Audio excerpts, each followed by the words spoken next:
চিৰাং জিলাৰ বাসুগাঁৱৰ স্বেচ্ছাসেৱী সংস্থা হেল্পিং হেণ্ডছ ছ'চিয়েল ৱেলফেয়াৰ ছ'চাইটিৰ বাখানাব লগা পদক্ষেপ। বছৰ বছৰ ধৰিয়া বাসুগাঁও বাজাৰৰ মাজত থকা পায়খানাটা একেবাৰে নামানা হৈ থকাৰ বাদে কাহৈ ব্যৱহাৰ কৰিব নাইপাৰে এতদিনে। আজি হেল্পিং হেণ্ডছৰ উদ্যোগত আৰু বাসুগাঁৱৰ নগৰ সমিতিৰ সহযোগত পায়খানাটা চাফা কৰা দেখা গেল।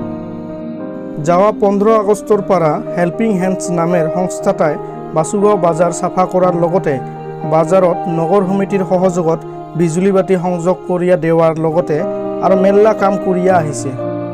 হেল্পিং হেণ্ডছৰ এইগিলান পদক্ষেপক বাসুগাঁৱৰ সৰ্বসাধাৰণ ৰাইজেও বাখানোৱাৰ লগতে হেল্পিং হেণ্ডছৰ মাৰিয়া বিশাল পালে জানাল যে চিডিলি ৰাজহ চক্ৰৰ বিষয়া জগদীশ ব্ৰহ্ম আৰু বাসুগাঁও প্ৰাথমিক চিকিৎসালয়ৰ ভাৰপ্ৰাপ্ত চিকিৎসক ডক্টৰ গুণ্ডেশ্বৰ হাজং, সমাজকৰ্মী ভানু ৰয়, বাসুগাঁও উচ্চতৰ মাধ্যমিক বিদ্যালয়ৰ প্ৰাক্তন উপাধ্যক্ষ প্ৰমোদ শৰ্মাৰ লগতে আৰু মেল্লা মানুহেও হেল্পিং হেণ্ডছক উৎসাহিত কৰাৰ লগতে সহায় সহযোগিতা আগবঢ়াই আহিছে।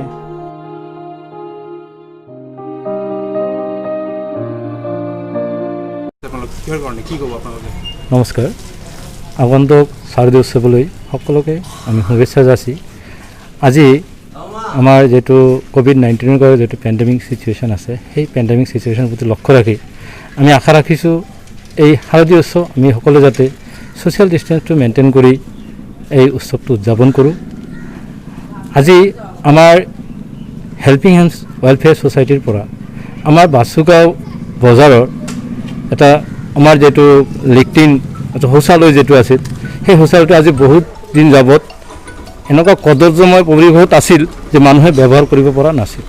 কিন্তু আমি হেল্পিং হেণ্ডছ ৱেলফেয়াৰ ছ'চাইটিয়ে আমাৰ বাসুগাঁও পৌৰসভাৰ লগত আলোচনা কৰি পৌৰসভাৰ সৌজন্যত আমি চিজপুল মেচিনৰ জৰিয়তে আমাৰ এই আজি আমাৰ যেটো শৌচালয়টো আছিল সেই শৌচালয়টো আমি অৰ্থাৎ ক্লিন কৰিলোঁ।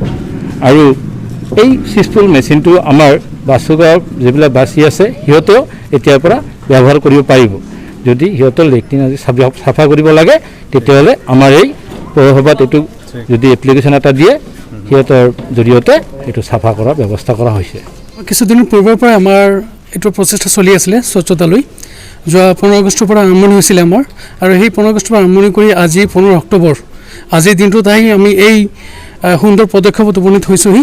আজিৰ দিনটোতেই আৰম্ভণি হ'ল বাসুগাঁৱৰ চিজপুল ক্লিনাৰ মেচিনৰ যোগেদি ক্লিনিং অভিযানটো, আৰু আশা কৰোঁ এই অভিযানে পৰৱৰ্তী সময়ছোৱাত বাসুগাঁওবাসীৰ বাবে এক সুদৃঢ়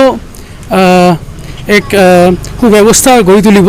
আৰু ইয়াৰ পৰৱৰ্তী পৰ্যায়ত আমাৰ ব্যক্তিগতভাৱে মানুহৰ ঘৰবিলাকত বা ব্যৱসায় অনুষ্ঠানত যদি যাৰ যেনেকৈ প্ৰয়োজন আছে তেনেকৈ এই চিজপুল মেচিনটো তেওঁলোকে আমাৰ পৌৰসভাত উপলব্ধ আছে, আৰু নিৰ্দিষ্ট নিয়মাৱলীৰ মাজতে তেওঁলোকে সেই মেচিনটো আজিৰ পৰা তেওঁলোকে ব্যৱহাৰ কৰিব পাৰিব।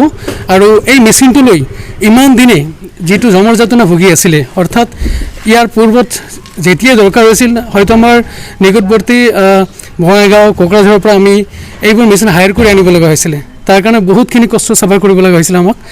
আজিৰ পৰা আমাৰ দৃঢ় বিশ্বাস এই কষ্টটো ভোগ কৰিব লগা নহ'ব। অহাকালিৰ পৰা সকলোৱে অৰ্থাৎ বাসুগাঁও নিবাসী সকলোৱে এই সুবিধাটো গ্ৰহণ কৰিব পাৰিব সকলোৱেই।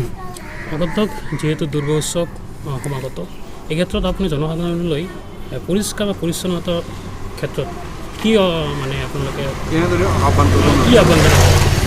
হয়, ক'ভিড প্ৰট'কলৰ অন্যতম যিটো আমাৰ নিয়মাৱলী আছে সেইটো হ'ল আমাৰ স্বচ্ছতাকে আদি কৰি আমাৰ ছ'চিয়েল ডিষ্টেন্স, মাস্ক পৰিধান, চেনিটাইজিং, এইবোৰ এই চাৰিটা পদক্ষেপ যদি আমি সুচাৰুৰূপে আগবঢ়াই লৈ যাব পাৰোঁ, আশা কৰোঁ কোনো ধৰণৰ দুৰ্ঘটনা বা কোনো ধৰণৰ দুৰ্খবৰ আমি পাবলৈ সক্ষম নহ'ম। আৰু আশা কৰোঁ এই আমাৰ শাৰদীয় দুৰ্গোৎসৱটো সুকলমে পাৰ হৈ যাব, আনন্দৰে উৎসাহেৰে মাজেৰে পাৰ হৈ যাব, যদিহে আমি সেই প্ৰট'কলবোৰ মানি চলোঁ।